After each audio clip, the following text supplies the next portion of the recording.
అంజలి TV. అంజలి నిద్రలేచేసరికి పక్కనే గుర్రు పెట్టి నిద్రపోతూ ఉంటాడు అరుణ్. తన భర్త కాళ్లకు నమస్కారం చేసి మంగళసూత్రాన్ని కళ్ళకద్దుకుంటుంది అంజలి. చలి తీవ్రత ఎక్కువగా ఉండడం వల్ల గజగజా వణికిపోతూ ఉంటుంది. ఇంటి ముందు చలిమంట వేస్తుంది.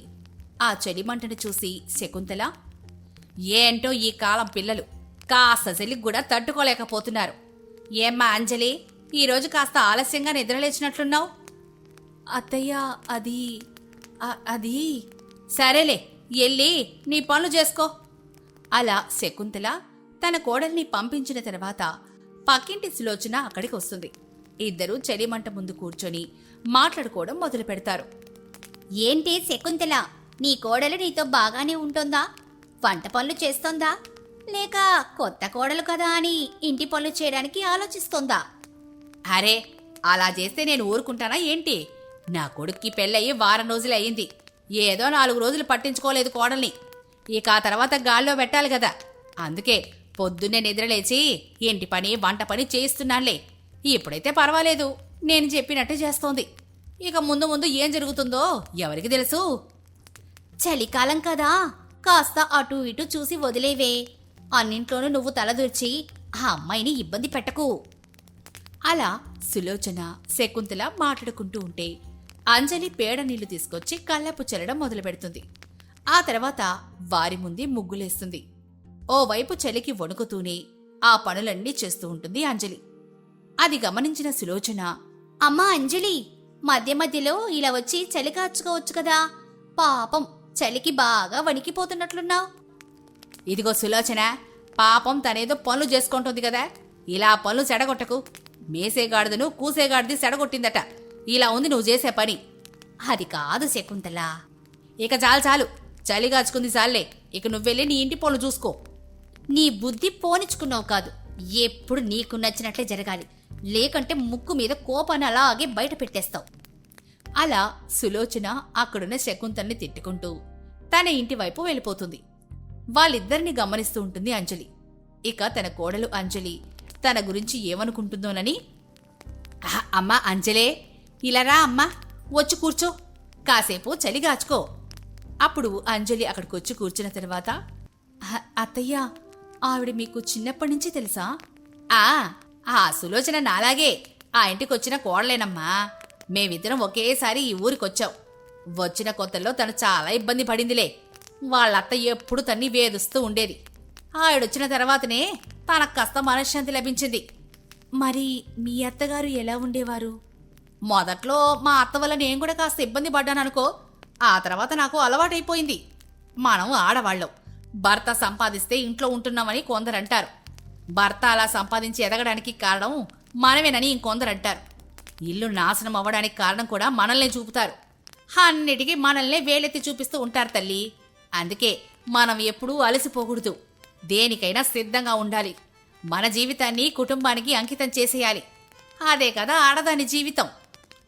అలా శకుంతల చెప్పడంతో అంజలి తన అత్తను చాలా గొప్పగా ఊహించుకుంటుంది. సాక్షాత్తు ఆ శ్రీకృష్ణుడు అర్జునుడికి ఎలాగైతే గీతోపదేశం చేశాడో తన అత్త కూడా అలా తనకు గీతోపదేశం చేసినట్లు ఊహించుకుంటుంది అంజలి. ఇక వాళ్ళు అలా మాట్లాడుకుంటూ ఉండగానే సూర్యోదయం అయిపోతుంది. అది గమనించిన శకుంతల, అయ్యో సూర్యుడొచ్చేశాడు, ఇక వెళ్ళి వంట సంగతి చూడంజలి. ఇంటిని శుభ్రం చేసి నువ్వు కూడా స్నానాలు పూర్తి చేసుకో, పూజ చెయ్యాలి. అలాగే అత్తయ్య. అలా అంజలి తన అత్త చెప్పినట్లు ఇంటిని శుభ్రం చేసి వంట పని పూర్తి చేస్తుంది. ఇక తను కూడా స్నానం చేసుకుని పూజ చేస్తుంది.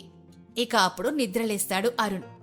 నిద్రలేచిన వెంటనే అందమైన తన భార్య అంజలి ముఖాన్ని చూసి, ఆహా, ఆడదాన్ని ప్రకృతితో ఎందుకు పోల్చుతారో నాకిప్పుడు అర్థమైంది. చందమామ లాంటి ముఖం, సన్నజాజి తీగల ఆ జడ, ముత్యాల్లాంటి ఆ కళ్ళు. నిన్నిలానే చూస్తూ ఉండిపోవాలనిపిస్తోంది అంజలి. పొగిడింది చాలు, లేచి తయారవ్వండి. అవతల పనికెళ్ళాలి కదా. అత్తయ్య గారు కూడా మిమ్మల్ని అడిగారు. నిద్ర లేపమని ఇందాకే చెప్పారు. నేనే పాపం నిద్రపోనిలే అని ఊరుకున్నాను. భార్య అంటే నీలాగే ఉండాలంజలి. మంచి పని చేసావు. అలా అరుణ్ అంజలి మాట్లాడుకుంటూ ఉంటే శకుంతల మాటలు వినిపిస్తాయి. అత్తగారి మాట వినపడిన వెంటనే పరుగు పరుగున అక్కడికెళ్ళిపోతుంది అంజలి. పిలిచారా అత్తయ్య? ఏమ్మా, వాడు నిద్ర లేచాడా? ఆ, స్నానం చేస్తున్నారత్తయ్యా. చూడమ్మా, భర్త మన కళ్ళ ముందే ఉండాలని అనిపిస్తుంది, కానీ అలా ఉంచడం వల్ల మనకే ఇబ్బంది కలుగుతుందమ్మా. నీకొక విషయం చెప్తున్నాను, గుర్తెట్టుకో. భర్త ఎప్పుడు ఇంటి బయటే ఉండాలి, భార్య ఎప్పుడు ఇంట్లోనే ఉండాలి. అలా ఉంటేనే సంసారం సాఫీగా సాగుతుంది. వెళ్ళమ్మా, వెళ్ళి వాడిని ఉద్యోగానికి పంపించు. అలాగే అత్తయ్యా. ఇక ఆ రోజు అరుణ్ ఉద్యోగానికి వెళ్ళిన తర్వాత పనులన్నీ పూర్తి చేసి కాసేపు నిద్రపోదామని అలా తలవాల్చుంది అంజలి. అది గమనించిన శకుంతల తన కోడల్ని పిలుస్తుంది. తన అత్త ఏమంటుందో ఏమోననే భయంతో వెళ్తుంది అంజలి. చూడమ్మా, ఈరోజు కాసేపు పడుకుందామని నువ్వనుకుంటే ఇక రోజు అదే నీకు అలవాటుగా మారుతుంది. దానివల్ల నువ్వు చాలా కోల్పోయే అవకాశం ఉంది. వంట పని అంతా పూర్తి చేశావా? పూర్తయిపోయిందత్తయ్యా. అయితే బట్టలు ఉతికేయ్. అది కూడా పూర్తయితే పెరట్లో మొక్కలు నాటు. చెయ్యడానికి ఎన్ని పనులు లేవు చెప్పు? ఒకవేళ పనులు లేకపోయినా మనమే పనులు కల్పించుకొని చెయ్యాలి. ఒక్క విషయం చెప్తున్నాను, గుర్తుపెట్టుకో. పగటి నిద్ర పనికి చేటు, రాత్రి నిద్ర రేపటికి చేటు. ఎళ్ళమ్మ ఎల్లు, పనులే వచ్చేసుకోపో. అలా శకుంతల తన కోడలికి భయం పెడుతుంది. ఇక తన అత్తకు ఎదురు తిరగలేక తన అత్త చెప్పే పనులు చేస్తూ తనలో తానే కూలిపోతుంది అంజలి. అలా ఆ రోజు సాయంత్రం పక్కింటి సులోచన అంజలిని పలకరిస్తుంది. ఏమ్మా, నీ పరిస్థితి నాకు అర్థమవుతోంది. శకుంతల సంగతి నాకు తెలుసు కదా.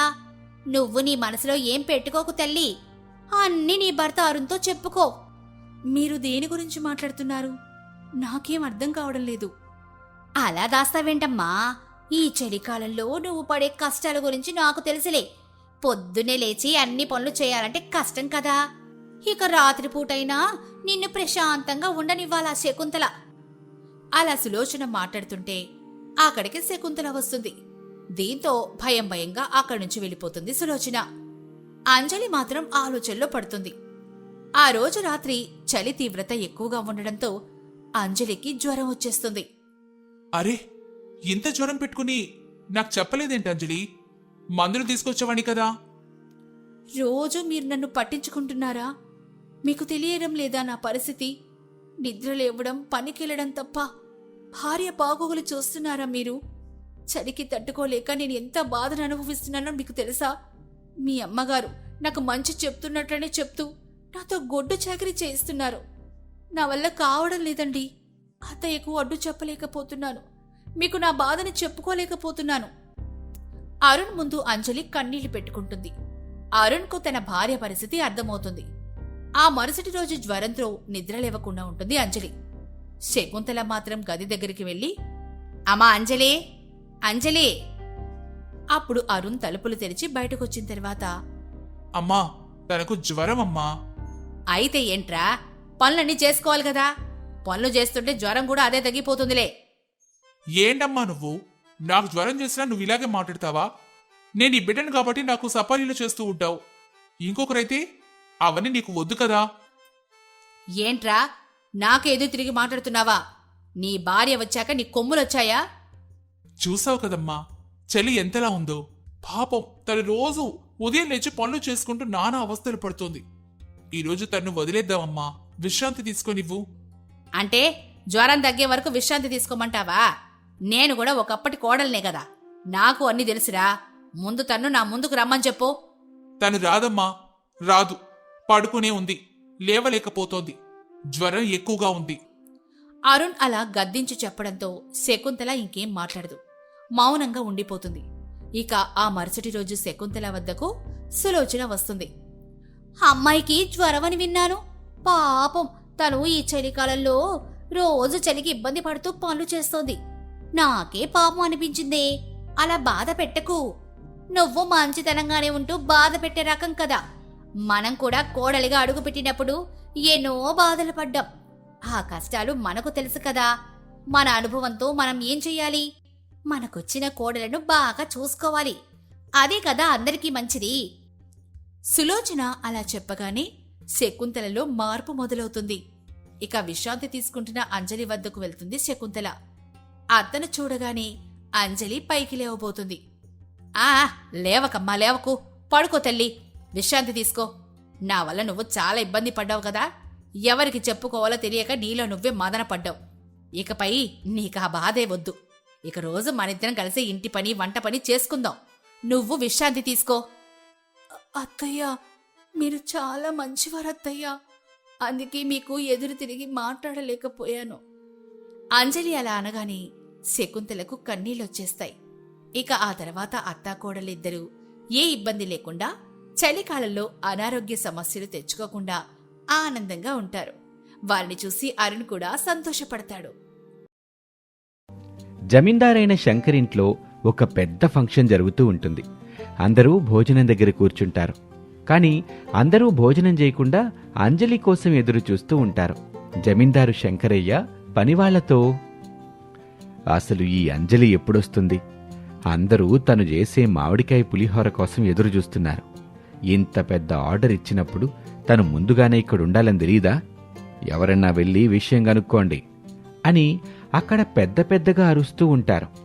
అక్కడే ఉన్న పనివాడు రంగయ్య, ఇప్పుడే వెళ్ళి కనుక్కుంటాను బాబు అంటూ అక్కడి నుంచి వెళ్ళాడు. అప్పుడే ఒక పెద్ద వ్యాను అక్కడ ఆగుతుంది. అంజలి అక్కడి నుంచి శంకరయ్య దగ్గరికొచ్చి శంకరయ్యతో ఇలా అంటుంది, నాదేమీ తప్పులేదు, మీరు పంపించారుగా. ఈ బండి వాడితే తప్పు. ఒకసారేమో పెట్రోల్ అయిపోయింది, ఇంకోసారేమో పంచర్ పడింది. నాకు తెలిసి మీరు నన్ను ఇప్పటి వరకు తిట్టుకునే ఉంటారు, అవునా? తిట్టుకోవడం కాదమ్మా అంజలి, అందరూ భోజనానికి కూర్చున్నారు. ఎవ్వరూ భోజనం చేయటంలా. నువ్వు చేసే ఆ మామిడికాయ పులిహోర కోసం ఎదురు చూస్తున్నారు. మరి అంజలి అన్నా, అంజలి మామిడికాయ పులిహోర అన్నా అంత ఫేమస్. సరే సరే, త్వరగా వడ్డించండి అని అంటుంది. అక్కడున్న వాళ్ళు వడ్డం చేస్తూ ఉంటారు. ఆ మామిడికాయ పులిహోర తింటూ ఆహా అద్భుతం అమోఘం అంటూ అక్కడ వాళ్ళంతా మెచ్చుకుంటూ ఉంటారు. అదంతా శంకరయ్య చూసి అంజలితో ఇలా అంటాడు, మిగిలిన వంటల సంగతి ఎలా ఉన్నా నీ ఒక్క మామిడికాయ పులిహోర వచ్చిందంటే మాత్రం అవన్నీ కొట్టుకుపోతాయమ్మా. వంటలు ఎట్టా ఉన్నా సరే అద్భుతంగా ఉందని చెప్పి బయట నా గురించి భోజనాలు బాగా పెట్టారని చెప్తారు. ఆ మాటకి అంజలి నవ్వుతూ, సరే, నా డబ్బులు ఇస్తే నేను వెళ్తాను బాబు అని అంటుంది. ఇక శంకరయ్య తనకు డబ్బులిచ్చి పంపిస్తాడు. ఆమె చాలా సంతోషంగా అక్కడి నుంచి ఇంటికి బయలుదేరుతుంది. ఇక ఇంటికెళ్ళాక అత్తగారు శకుంతల, అమ్మా అంజలి, పట్నంలో ఉంటున్న సురేష్ ఫోన్ చేశాడమ్మా. నీ నెంబర్ అడిగితే ఇచ్చాను. నీతో ఏదో మాట్లాడాలంటున్నాడు. ఫోన్ ఏమన్నా చేశాడా? అత్తయ్య, నా దగ్గర ఫోన్ ఎక్కడుంది? మర్చిపోయారా? మీ అబ్బాయి ఫోన్ పాడైపోతే నా ఫోన్ వాడుకుంటున్నారు కదా, నా సిమ్ కూడా అందులోనే ఉంది. బహుశా సురేష్ మీ అబ్బాయికి ఫోన్ చేసే ఉంటాడులేండి. ఆ విషయం చెప్పడానికి మీ అబ్బాయి ఖచ్చితంగా బయలుదేరే ఉంటాడు అని అంటుందో లేదో అరుణ్ అక్కడికి రానే వస్తాడు. అది చూసిన అంజలి, అదిగోండి మాటలోనే వచ్చాడు. ఏంటండి, సురేష్ ఏమైనా ఫోన్ చేశాడా? ఇటివ్వండి. ఏదో పెద్ద ఆర్డర్ ఉందంట, తొందరగా మాట్లాడు. ఆ మాట వినగానే తను సరే అని సురేష్కి ఫోన్ చేసి మాట్లాడుతుంది.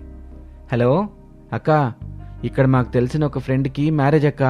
క్యాటరింగ్కి నీకే ఇవ్వాలని అనుకుంటున్నాం. ఆర్డర్ అంటే మామిడికాయ పులిహోర ఒకటే కదా, ఎంతమంది ఉండొచ్చు? అక్క, ఆ ఒక్కటే కాదక్క, నువ్వు చికెన్ సాంబారు బాగు చేస్తావు కదా, దాంతోపాటు ఇంకా ఏదైనా ఒక 2-3 చెయ్యక్క. 400 మందికక్క. ఆ మాట వినగానే అంజలి, వామ్మో, 400 మందికా?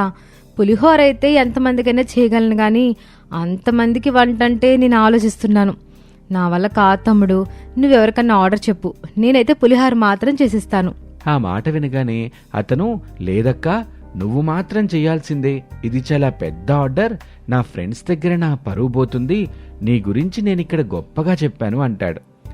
మన పల్లెటూరు వంటలు పట్నం వాళ్ళకి నచ్చితే లేదో తమ్ముడు, ఎందుకు వృధాగా నీ పేరు చెడగొట్టుకుంటావు? నీ మీద నాకు నమ్మకం ఉందక్క. నువ్వు చెయ్యక్క. ఈ నెల 25వ తారీఖు ఫంక్షను. నువ్వక్కడ చేసి ఇక్కడికి పంపించినా సరే, లేదు నువ్వు ఇక్కడికి వచ్చి చేసినా సరే, మాకెట్టాంటి ఇబ్బంది ఉండదు. సర్లే, ఒక 10 నిమిషాల్లో ఏ విషయం అయింది నేను చెప్తానులే అని అంజలి అంటుంది. ఇక తను సరే అని ఫోన్ కట్ చేస్తాడు. తర్వాత అంజలి ఆ ఆర్డర్ గురించి భర్త అరుణ్తో చెప్తుంది. ఇది మనకొక గొప్ప అవకాశం, వద్దు అనొద్దు. మనమే అక్కడికి వెళ్దాం, అక్కడ వంట చేద్దాం, నేను అమ్మ కూడా తోడుగా వస్తాం. అందుకు తను సరే అంటుంది. ఇక ఇదే విషయాన్ని సురేష్కి చెప్తారు. రోజులు గడుస్తూ ఉన్నాయి. ఇక 25వ తారీఖు ఉదయాన్నే అత్తాకోడళ్ళు భర్త ముగ్గురు కలిసి అక్కడికి వెళ్తారు. ఇక అక్కడ కూరగాయలు కోయటంలో అంజలికి భర్త అత్త చిన్న చిన్న పనులు సహాయం చేస్తూ ఉంటారు. ఇదిలా ఉండగా శరత్ అనే వ్యక్తి పల్లెటూరు వాళ్ళని చూసి అక్కడున్న పెళ్లికొడుకు తండ్రి రమేష్తో ఈ విధంగా మాట్లాడుతూ ఉంటాడు. అంకుల్, క్యాటరింగ్ వాళ్ళు చూసారా ఎంత వరస్ట్గా ఉన్నారో. ఎక్కడో పల్లెటూరులో పనిచేసే వాళ్ళని ఇక్కడ తీసుకొచ్చినట్టున్నారు. అసలు వాళ్ళు వంట రుచిగా చేస్తారా? అసలు వాళ్ళని చూస్తే వంట చేసే వాళ్ళలాగా లేరు. క్యాటరింగ్ వాళ్ళని మాట్లాడింది ఎవరు? ఇంకెవరు, మీ ఫ్రెండ్ సురేషే మాట్లాడాడు. ఈమె వాళ్ళ ఊర్లో బాగా ఫేమస్ అంట. మామిడికాయ పులిహోర బాగా చేస్తుందంట. చికెన్ సాంబార్ అయితే అద్భుతంగా చేస్తుందని చెప్తే ఆమెను పిలిపించి మరీ భోజనం చేయిస్తున్నాం. నాకైతే వాళ్ళ మీద అసలు నమ్మకమే లేదు. చూడు, సరే అయితే మనుషుల్ని చూసి మనం ఏ విషయం చెప్పలేం కదా. వాళ్ళ వంట రుచి చూసి మాత్రమే మనం ఏదైనా చెప్పగలం. అప్పటికి వంట బాగోపోతే ఏం చేస్తాం అంకుల్? వచ్చిన వాళ్ళందరూ భోజనాలు అసలు బాగోలేదని చెప్పి వెళ్తారు. చూడండి, దానికి ఆల్టర్నేట్గా ఏదైనా ఆలోచించి ముందే పెట్టుకోండి. వాళ్ళ బదులు వేరే వాళ్ళనైనా తీసుకురండి అని శరత్ అంటాడు. ఇక ఆ మాటలన్నీ వింటున్న సురేష్ అక్కడికి వస్తాడు. శరత్, ఆల్రెడీ అడ్వాన్స్ పే చేశాం. వాళ్ళు చాలా అద్భుతంగా వంట చేస్తారు, అందులో ఎలాంటి డౌటు లేదు. నీకేదైనా డౌట్ ఉంటే నాతో మాట్లాడు, అంతేగాని వాళ్ళ పని గురించి మాట్లాడకు. అది మంచి పద్ధతి కాదు. ఆల్రెడీ నువ్వు ఇలా మాట్లాడడం వాళ్ళ అత్తగారు విన్నారు. ఆవిడ చాలా బాధపడుతూ నాతో మాట్లాడింది. అందుకే ఇక్కడికి వచ్చాను నేను. శరత్ ఏమీ మాట్లాడకుండా ఉంటాడు. అంకుల్, ఫుడ్ అయితే బాగుంటుంది. ఫుడ్ బాగోపోతే నేను అప్పటికప్పుడు ఒక మంచి రెస్టారెంట్లో ఫుడ్ ఆర్డర్ చేపించి నిమిషాల మీద ఇక్కడికి తెప్పిస్తాను, సరేనా అని గట్టిగా చెప్తాడు. సురేష్ అలా చెప్పటంతో సరే అన్నట్టుగా వాళ్ళు అక్కడి నుంచి వెళ్ళిపోతారు. సురేష్ సరాసరి అత్తగారి దగ్గరికి వచ్చి, చూడండి అత్తయ్య, పొరపాటును కూడా అక్కకి మాటలు చెప్పకండి. తన కాన్ఫిడెన్స్ మొత్తం దెబ్బతింటుంది. నాకు తన మీద గట్టి నమ్మకమే ఉంది. తను ఈ పని చేయగలదు. మీరు సహాయం చేయండి, ప్రోత్సహించండి తనని అని సురేష్ అంటాడు. అందుకు ఆమె సరే అంటుంది. ఇక అతను అక్కడి నుంచి వెళ్ళిపోతాడు. అంజలి చకచకా తన పనులు మొత్తం ముగించేస్తుంది. సరిగ్గా భోజనం సమయం రానే వస్తుంది. అందరూ భోజనాలు తింటూ ఉంటారు. ప్రతి ఒక్కరి నోట ఒకటే మాట, భోజనం చాలా అద్భుతంగా ఉంది. ఈ మామిడికాయ పులిహోర అయితే చెప్పక్కర్లేదు, మా అమ్మని గుర్తు చేసిందంటూ అనేక మంది మెచ్చుకుంటూ ఉంటారు. చికెన్ సాంబార్ సూపర్ అంటూ మరికొందరంటూ ఉంటారు. అదంతా వింటున్న అంజలి చాలా సంతోషపడుతుంది. అప్పుడు సురేష్ రమేష్ దగ్గరికి వచ్చి, అంకుల్, చూశారు కదా, అందరూ వంటల్ని చాలా మెచ్చుకుంటున్నారు. శరత్ని ఇప్పుడు పిలవండి. వాళ్ళ గురించి ఏమంటాడో ఇప్పుడు వినాలనుంది. అదిగో శరత్ అక్కడ భోజనం చేస్తూ వాళ్ళందరితో అది బాగుంది ఇది బాగుందని చెప్తున్నాడు, నువ్వే చూడు అని అతన్ని చూపిస్తాడు. అది చూసి సురేష్ పెద్దగా నవ్వుకుంటాడు. ఇంక వాళ్ళకి డబ్బులు ఇవ్వయ్యా, అలాగే వాళ్ళ నెంబర్ నాకు ఇవ్వు, మరికొంతమందికి షేర్ చేస్తాను. ఇలాంటి వాళ్ళని ప్రోత్సహిస్తే వాళ్ళొక రూపాయి సంపాదించిన వాళ్ళవుతారు. అలాగే మనకి కూడా తృప్తిగా ఉంటుంది. అందుకు సురేష్ సరే అంటాడు. రమేష్ దగ్గర డబ్బులు తీసుకుని సరాసరి అంజలి దగ్గరికి వస్తాడు.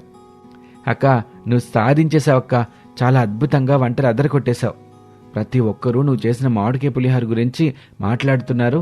ఆ పులిహోరకి ఫ్యాన్స్ అయిపోతున్నారు. నేను తినడానికి కొంచెం కూడా మిగలే తెలుసా, నువ్వంత బాగా చేశావు. చాలా థ్యాంక్స్ తమ్ముడు. నేను కూడా వంటలు బాగా చేయగలనని నాకు గట్టి ప్రోత్సాహాన్ని, నమ్మకాన్ని అందజేశావు. నీ మేలు ఎప్పటికీ మర్చిపోలేను అని అంజలి అంటుంది. ఇక అప్పుడు సురేష్ నవ్వుతూ డబ్బులిస్తాడు. అంజలి ఆ డబ్బు తీసుకుని సురేష్కి కూడా కొంత డబ్బిస్తుంది. నాకెందుకక్క ఈ డబ్బు? తమ్ముడికి నేనిచ్చే బహుమతి. నేను ఇంత దూరం వచ్చి ఇంత చేయగలిగానంటే అది నీ వల్లే. నా తరపున బట్టలు కొనుక్కో తమ్ముడు, కాదు అనుకో అని ఇస్తుంది. అతను కూడా కంటతడి పెట్టుకుంటూ వాటిని తీసుకుంటాడు.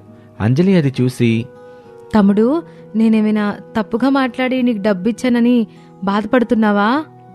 లేదక్కా, నీ కల్మషం లేని ప్రేమను చూసి ఆనంద బాష్పాలొచ్చాయి అంతే అని అంటాడు. ఆమె కూడా చాలా సంతోషపడుతుంది. ఇక ఆ తర్వాత సురేష్ వాళ్ళని దగ్గరుండి ఊరికి పంపిస్తాడు.